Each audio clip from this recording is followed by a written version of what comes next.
এই ছোট মাছের রেসিপি তোমরা সবাই সবার বাড়িতে কম বেশি বানিয়ে থাকো, সেটাও খেতে দুর্দান্ত হয়। কিন্তু আমি অনুরোধ করব বন্ধুরা, আমি যে পদ্ধতিতে রান্না করলাম এই একটা মাত্র মশলা দিয়ে, তোমরা একবার হলেও ট্রাই করে দেখো, আশা করি ভালো লাগবে।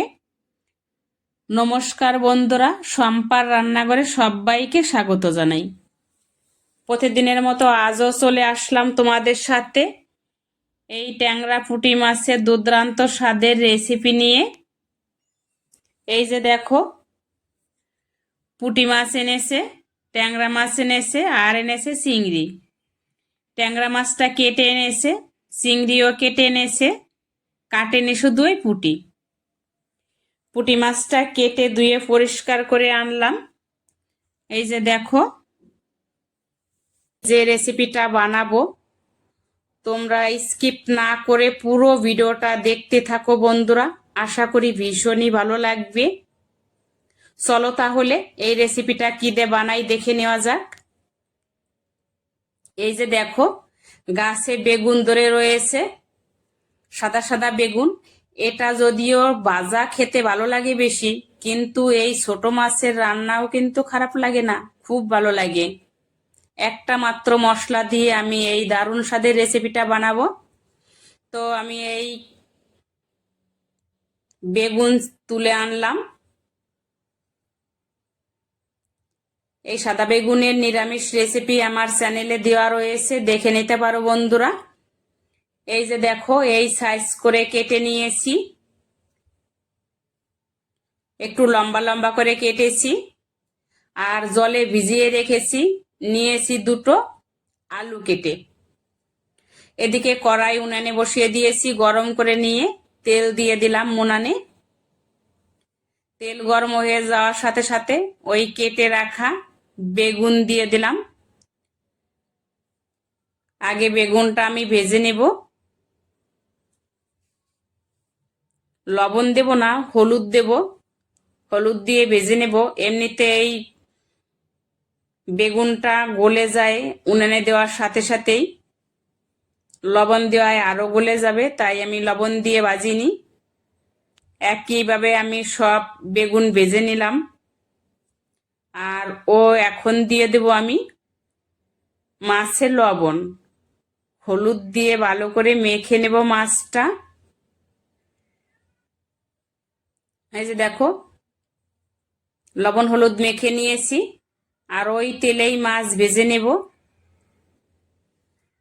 একটু বেশি করেই দিয়েছিলাম, বেগুন ভাজতে একটু তেল বেশি লাগে, তাই আমি আগে বেগুনটা ভেজে নিয়েছি, আর ওই তেলেই আমার রান্না হয়ে যাবে। মাছ ভেজে নিচ্ছি এক এক করে সব মাছ। এই যে তুলে নামিয়ে রাখলাম, আর দিয়ে দেব অল্প জিরে, ভেজে তুলে রাখবো। এই যে দেখো, বেশি কিন্তু ভাজিনি আমি, কোনো রকম একটু লাল হয়েছে, তুলে নিলাম।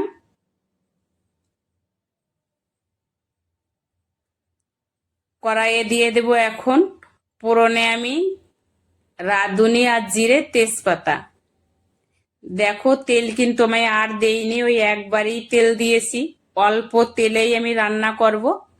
দিয়ে দিলাম কেটে রাখা আলু, লবণ দিয়ে হলুদ দিয়ে ভালো করে কষিয়ে নিলাম।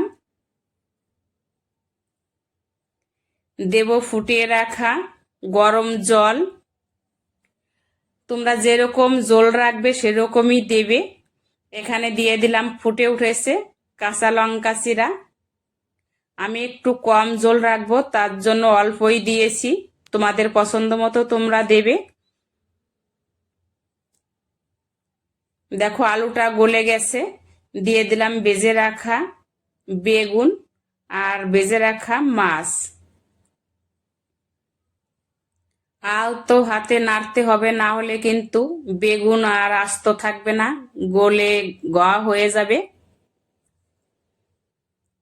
বেটে রেখেছিলাম, জিরে ভেজে রেখেছিলাম, ওইটা দিয়ে দিলাম। আর কোনো মশলাই লাগছে না, যেহেতু আমার এখানে মাছ ছিল জ্যান্ত, আর জ্যান্ত মাছে আমি বেশি এমনিতেই মশলা দেই না। এতেই কিন্তু দুর্দান্ত হয় খেতে। তোমরা একবার হলো বাড়ি ট্রাই করে জানিও। আর যদি ভিডিওটা ভালো লেগে থাকে লাইক কমেন্ট শেয়ার করো।